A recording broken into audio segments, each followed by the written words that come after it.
Greetings, YouTube. Today I'll be talking about East Lansing, Michigan, and a cider mill. In particular, a cider mill that, for some weird reason, rents out its facilities for weddings. Apparently, people like the look of the cider mill, so they want to have weddings there. I don't get it, but it's not my wedding. And when approached by a couple that wanted to get married on a cider mill, a same-sex couple, the owner of the family, one Tennis, refused, saying that his deeply held Roman Catholic beliefs said that same-sex marriage was wrong. Marriage should only be between a man and a woman, and that he would not serve this couple. In response to this, East Lansing has a farmer's market, and they have said, well, we don't want you at our farmer's market then, because the farmer's market is endorsed by the city of East Lansing. It is put on by the city of East Lansing. It is a public farmer's market, which means if the public farmer's market, which is owned and operated by the city using taxpayer funds, were to allow this cider mill owner to come there to sell their products, they would be, in essence, endorsing his worldview, saying, yeah, we're okay if you're a homophobe and come sell at our market. And the city doesn't want that. They don't want people to have the association between a homophobe and their public farmer's market. And I can completely understand that. Now, people are all upset because they said there's a double standard going on, that he, as a private citizen owning a private business, can in fact discriminate against someone, but that opens them up to litigation. But the public farmers market, because it's being funded by taxpayers and is open and is being put on by the city itself, can say, no, we don't want you because this is a city-run operation. There's a difference between a city-run operation and a privately held business. And I can hear the libertarians right now beginning to salivate because they love the idea of eliminating all things done by cities because they hate humanity. And I completely back the city on this one. The city does not want homophobes associated with their farmer's market. Now, if this guy had been flying a Nazi flag or a Confederate flag and refused to serve a black couple, I don't think there'd be as much backlash against the city for saying, no, we don't want you at our farmer's market displaying your Nazi flag or your Confederate flag while selling your Apple products. No, we don't think that's a good idea. But because this is an issue dealing with the LGBTQ community, suddenly people look about it and go, oh, it's a little more nebulous. No, it's not subtle. This man is a bigot. He should be sued by this couple. He should lose his business, flat out.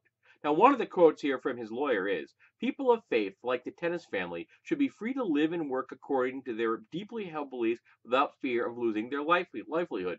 They should, in fact, be able to live and work according to their deeply held beliefs. But if they have a business open to the public, a privately held business, they must accommodate all customers, or they open themselves up to litigation. This is what we talk about accommodation laws. This is what we're discussing. Making sure that gay people and trans people have just the same rights to conduct business as everyone else. So this guy's opened himself up to being sued, which he should be. But he's suing the city, saying that, well, they should allow me and my bigoted worldviews to sell in their public farmers market and give the world the impression that the city endorses my sick and toxic ideology. And they shouldn't. This is comparing, if you'll pardon the pun, apples and oranges, or chalk and cheese. They are not the same thing. This man is a bigot. His family is supporting his bigotry. He should be sued into bankruptcy by this couple. There should be consequences to your public declaration that your business is discriminating. Now, if he were a farmer, and just a farmer for his own use, he never sold anything to the public, well then, he could do anything he wants to. He could say anything he wants. He could declare any kind of sick, twisted thing he would like to desire, because he's not discriminating against people as far as accommodation is concerned. But as soon as he starts selling to the public, you have to sell to the whole public. And if for some strange reason people want to have marriages, say marriage ceremonies on your property, you have to open it to everyone. Now, he could say, okay, no more marriages on my property. All right, bingo, fine, no problem. You're no longer violating the accommodation laws. Now, if this guy said, I won't sell apples and cider to gay people or trans people, well, then he opens up the whole mess all over again. There need to be consequences, public consequences to your actions when you are a business. It's like free speech.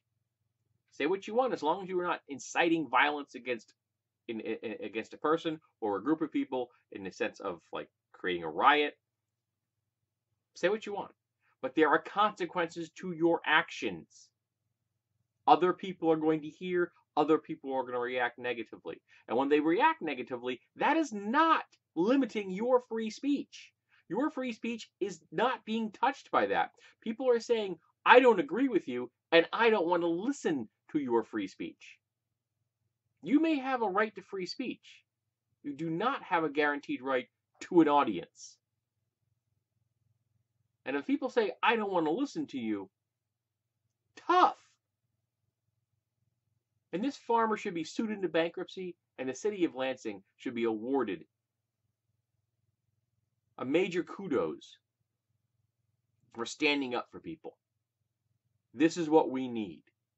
We need the public to step forward and say, no, we will not tolerate this kind of bigotry in our public activities. We just won't. And that is our exercise